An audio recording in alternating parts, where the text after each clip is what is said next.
अस्सलाम वालेकुम, कैसे आप लोग। Welcome back. आज हमारा न्यू लेक्चर है, न्यू टॉपिक है about momentum. Actually linear momentum, क्योंकि आपको पता है एंगुलर मोमेंटम फर्स्ट ईयर हम यहाँ पर सिर्फ क्या पढ़ते हैं, लाइनियर मोमेंटम। इंशाल्लाह angular momentum will be uploaded very soon also. So what is momentum?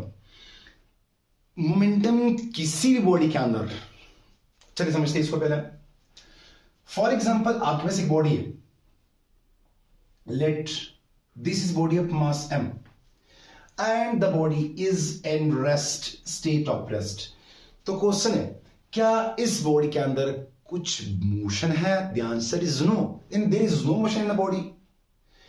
अगर हम इसके अंदर मोशन लाना चाहे तो हम क्या लगाए? Force. Let suppose we apply the force, for example we apply force, तो body will move in the forward direction and come here having some motion. I mean velocity, some velocity it will have now. इसके पास कुछ velocity तो होगी क्योंकि आपने क्या लगाई? Force. अब सवाल है, इस बॉडी के अंदर कितना मोशन है? क्योंकि मोशन एक क्वांटिटी है। इस बॉडी के अंदर अमाउंट ऑफ मोशन क्या है? इस अमाउंट ऑफ मोशन को मेजर करने के लिए हम टर्म यूज करते हैं मोमेंटम या तो linear. So what is momentum? The quantity of motion, which motion? Linear motion in a body is नाम इज मोमेंटम या लाइनियर।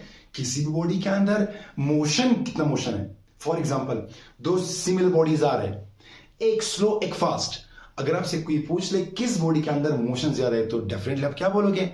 जो फास्ट तेज आ रही है। अब क्या कर रहे हैं आप? मोमेंटम मेजर कर रहे हैं, क्योंकि इस बॉडी के अंदर जो फास्ट आ रही है मोशन ज्यादा है एज कंपेयर टू जो स्लो आ रही है। सो इस मोशन की मिकदार को मेजर करने के लिए हम क्या टर्म यूज करते हैं? Momentum. So what is momentum? Momentum is the quantity of motion in a body. किसी बॉडी के अंदर जितना मोशन है इसको आप मेजर करें, क्या बोलते हैं इसको? Momentum. What is momentum? The quantity of motion. फिर से बोल रहा हूं, कौन सा मोशन है? Linear motion in a body is called momentum, is called momentum. अच्छा, कौन सा मोमेंटम है? लाइनियर। अब सवाल है, आपने जो फोर्स अप्लाई की किस बॉडी के ऊपर अप्लाई की? मास के ऊपर। अगर देयर इज नो मास, आपके पास मास नहीं है, तो आप फोर्स किसके ऊपर लगाएंगे? तो मोशन में कौन आएगा? इट मींस मोशन को स्टडी करने के लिए आपके पास बॉडी होना चाहिए। मोशन को स्टडी करने के लिए आपके पास बॉडी होना चाहिए। सो इट मींस मोशन यानी momentum depends on mass. Example, एक स्मॉल कार, एक एक्स्ट्रा लार्ज कार है, फॉर एग्जांपल वो आ रहा है आपकी तरफ सेम स्पीड से, तो उनके पास स्पीड सेम है। एग्जांपल मैं वो क्या बोल रहा हूं? Okay, for example these two markers are one body, एक ही बॉडी है और एक सिंगल बॉडी। अगर मैं इन मार्कर्स को किसी भी जिस्म की तरफ फेंक दूं, किसी इंसान के ऊपर फेंक दूं सेम स्पीड से, सेम वेलोसिटी से, तो बताएं किन मार्कर से, इससे या इनसे वो बॉडी घबराएगी या इसको हिट करेगी, मतलब जख्मी करेगा? तो आप डेफिनेटली बोलोगे किस, कौन सी बॉडी से? इस बॉडी से। क्यों? क्योंकि इसके पास मास है, इसके पास मास, यानी जिस बॉडी के पास मास ज्यादा है उसके पास मोमेंटम ज्यादा है।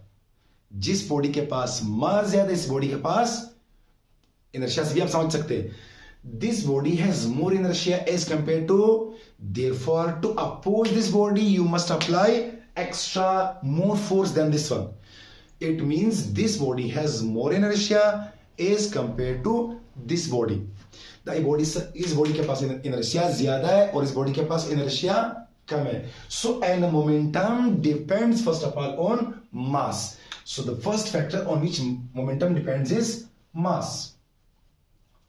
अगर मास ज्यादा तो मोमेंटम ज्यादा, मास कम तो first factor. Next one, let be same bodies having same mass. For example दो मार्कर है हमारे पास, उनके पास मास इज सेम है। अगर मैं एक मार्कर को स्लो फेंक दूं, दूसरे को फास्ट, तो बताए जब ये दोनों जाकर किसी बॉडी को हिट करेगी तो किस बॉडी से ये कौन सी बॉडी दूसरी बॉडी के ऊपर ज्यादा फोर्स लगाएगी? तो डेफिनेटली जो बॉडी फास्ट मूव कर रही है, यानी जिसके पास स्पीड ज्यादा है, तो जिसके पास वेलोसिटी ज्यादा है, इट मींस आपके पास momentum depends on two factors. कौन से? पहला मास है, दूसरा क्या है? सो अगर हम मास और वेलोसिटी को मल्टीप्लाई कर दे, जो आंसर आएगा इसको हम क्या बोलते हैं? मोमेंटम बोलते हैं। This is definition for momentum, theoretical momentum, theoretical definition. The next one is mathematical definition. So what is momentum? The product of mass and velocity. The product of mass and velocity is called what? Momentum. The product of mass and velocity is called momentum. The product of mass and velocity is called momentum. कि जिसम के अंदर जितना मास है और जितनी velocity इसको आप मल्टीप्लाई करते हैं, आंसर आएगा, उसको क्या बोलते हैं? मोमेंटम. अब symbol, the symbol for momentum, the symbol for momentum is P. क्या? पी. और पी के ऊपर हम क्या देते हैं? एरो देते हैं, which shows that is a vector quantity. सबको पता होगा vector representation giving an arrow above और बिलो द सिंबल या बोल्ड लेटर्स. तो हमने क्या दिया है? ऊपर एक arrow. It means that momentum is a vector quantity. Formula for momentum देखिए यार, आपके पास एक मास, एक है velocity. So momentum is equal to mass into velocity. The product of mass and velocity, the product of mass and, इसके ऊपर arrow है. मास और स्केलर सब जानते हैं, वेलोसिटी भी क्या है? वेक्टर है. So momentum is equal to mass into, ऊपर क्या दिया हमने? अब इसका मतलब क्या है? नीचे आकर इसको समझते हैं. Unit, what is unit of momentum? क्या बताया था आपको? We must derive unit from the formula. Formula from formula. In formula M shows, M से क्या मुराद है? मास. और आपको पता होगा mass is measured in kilograms, और वी क्या? Speed, velocity. So metre per second is the unit for what? Momentum. Kilogram metre per second, kilogram metre per second is unit of momentum. अब ये कौन सी quantity है? Momentum is a vector quantity. Momentum is a vector, क्योंकि ऊपर हमने क्या दिया था? एरो. एरो शोज कि कौन सी क्वांटिटी है. और आपको पता होगा each vector quantity has specific direction. So हम इसकी डायरेक्शन को मालूम करते हैं, कैलकुलेट करते हैं कि डायरेक्शन किधर है इसका. अगर एक बॉडी है और ये बॉडी नीचे जा रही है वेलोसिटी v से, तो जिस डायरेक्शन में बॉडी की वेलोसिटी है, उसी डायरेक्शन में मोमेंटम है. अगर यही बॉडी इस तरफ जा रही है वेलोसिटी v से, सो जिस डायरेक्शन में बॉडी की वेलोसिटी है, उसी डायरेक्शन में क्या मौजूद है? मोमेंटम. सो इसलिए ऊपर देख ले, यहां पर मोमेंटम के ऊपर एरो, वेलोसिटी के ऊपर arrow. It means the direction of momentum and velocity is same. The direction for momentum and velocity is, therefore we say momentum is a vector quantity. अब फर्ज करें, let we have two bodies. इसको erase करते हैं, एक minute, इसको erase करते हैं. फर्स्ट करें, let two bodies having same momentum. दो बॉडीज हैं, इनका मोमेंटम सेम है, मास और वेलोसिटी सेम नहीं है. इस तरह एक ये बॉडी है, इसका मास m1, इसकी वेलोसिटी v1, और एक ये बॉडी है, इसका मास m2, इसकी वेलोसिटी v2. अब ये डायरेक्शन सेम डायरेक्शन में जा रहे, मोमेंटम सेम है इनका.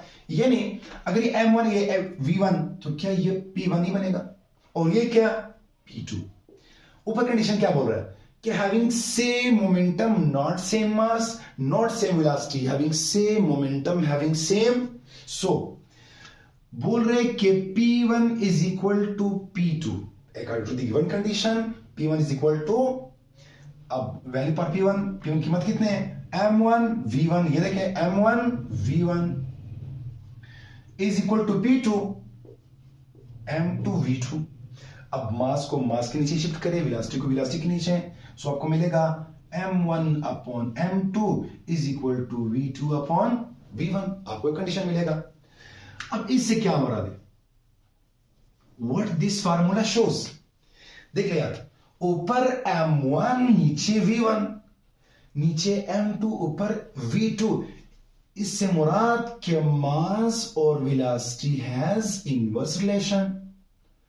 मास एंड वेलोसिटी हैज, अगर मोमेंटम सेम है, किसी ने आपसे कहा कि दो बॉडीज है, इनके मोमेंटम सेम है, बताया किसकी वेलोसिटी ज्यादा, किसकी मास ज्यादा, तो देखना जिसका मास ज्यादा उसकी वेलोसिटी कम, जिसका मास कम उसकी वेलोसिटी।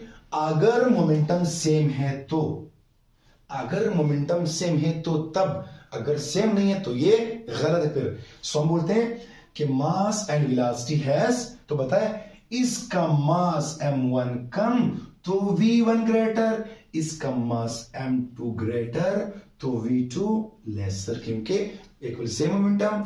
और अगर मोमेंटम सेम है तो मास और velocity has inverse relation. This is our topic of momentum. I hope समझ आ गया होगा आप लोगों को। फिर मिलते हैं नेक्स्ट लेक्चर में, तब तक के लिए अल्लाह हाफिज।